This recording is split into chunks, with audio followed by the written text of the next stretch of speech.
Hey everyone, welcome to This Explainer.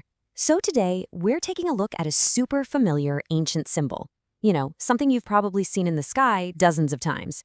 And we're going to turn it into a full-blown atmospheric mystery.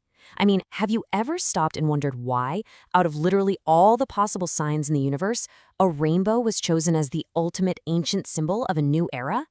Well, today we are actually going to reverse engineer the ancient sky to figure out exactly what that symbol tells us about a lost world.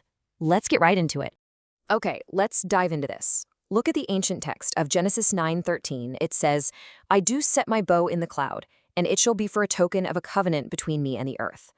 Now, for centuries, people have read this as just, a beautiful, poetic way to cap off the whole global flood narrative.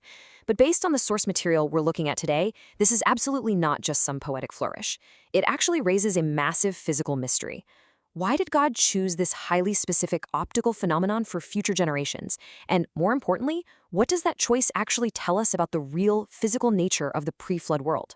Well, to answer that, we need to explore a pretty startling claim from a framework called the Unified Theory of Geologic History, or UTGH for short. We're going to impartially explore this framework today to see exactly how it reconstructs ancient history. And it poses a really provocative question. What if a rainbow was literally physically impossible before the flood? I know, it sounds crazy, right?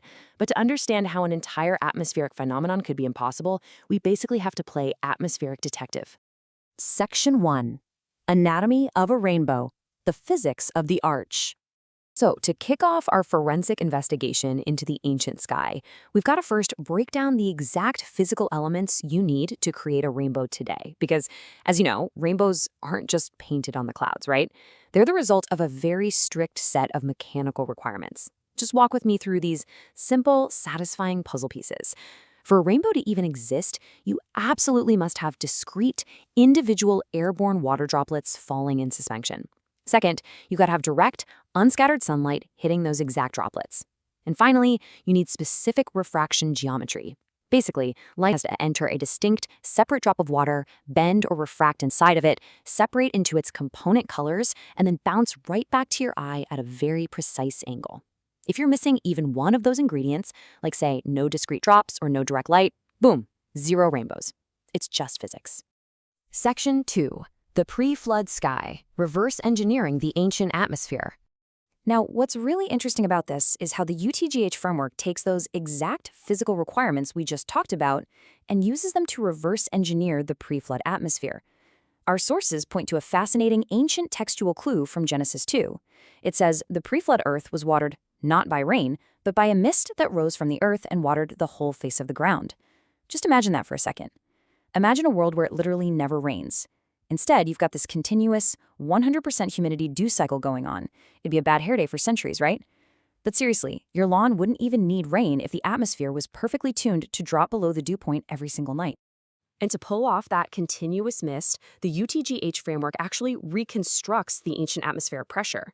They calculate a central estimate of 1.8 atmospheres for the pre-flood world.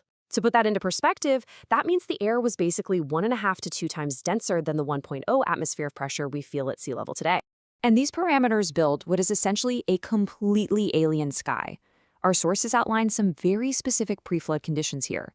A dense 1.5 to 2.0 atmosphere of pressure, a highly oxygenated environment sitting at around 30 to 35%, and crucially, zero axial tilt. Zero tilt means no seasons. You have no annual drying cycles, no freezing winters, no droughts. Just a super dense, pressurized atmosphere that held proportionally massive amounts of water vapor, running a continuous, unbroken dew cycle for centuries across a single landmass. So what does a sky like that actually look like from down on the ground? Well, according to the framework, this thick, continuous, moisture-heavy column would have scattered incoming sunlight completely. So instead of a bright blue sky with harsh, direct rays of light hitting your face, the entire Earth would have been bathed in this even kind of sourceless luminescence. The atmosphere was just always full of moisture and diffused light all at once, meaning there were no distinct, discrete rain droplets and definitely no direct rays of the sun piercing through. And this brilliantly illustrates the absolute core of our mystery today. Just take a look at this comparison. The pre-flood conditions are the exact literal opposite of what a rainbow mechanically requires. The pre-flood world is all diffused light and a continuous wall of moisture, but no actual rain. Meanwhile, rainbows completely demand direct, piercing sunlight and distinct, discrete raindrops.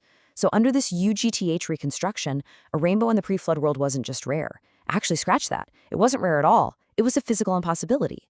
The atmospheric geometry literally could not produce it.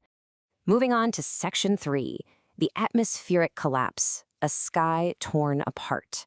But obviously, we have rainbows today. We see them all the time. So what changed? Well, the UTGH framework argues that the global flood wasn't just a really heavy rainstorm. No, it was a massive geological detonation. When subcrustal water reservoirs ruptured the Earth's crust, an unfathomable pressure wave shot straight upward into the atmosphere.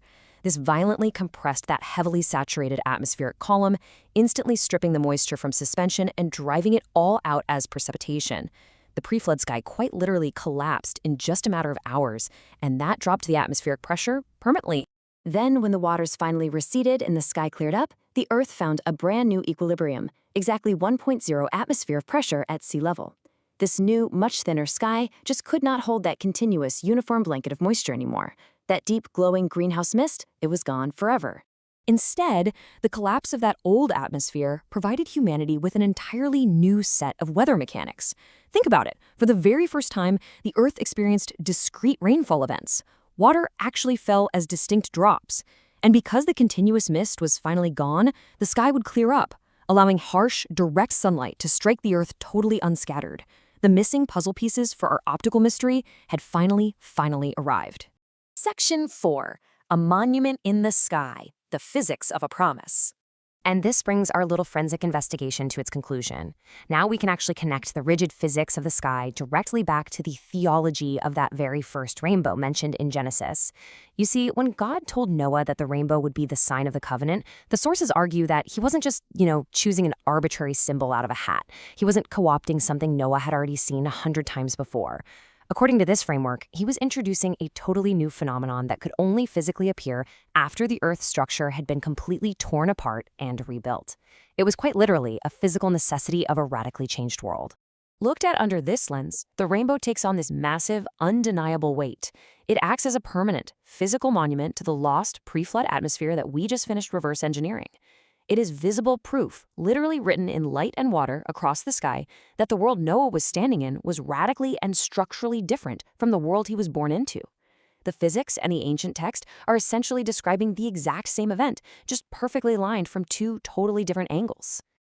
It's just such a fascinating way to look at the intersection of ancient history, textual analysis, and atmospheric physics, isn't it? The UTGH framework leaves us with a really compelling perspective on the very air we breathe right now. So here's a thought for you. The next time the rain clears and you see that vibrant arch stretch across the horizon, will you just see a beautiful promise, or will you also see the ghost of a lost sky? Something to think about. Anyway, thank you so much for joining me for this explainer, and as always, keep looking up.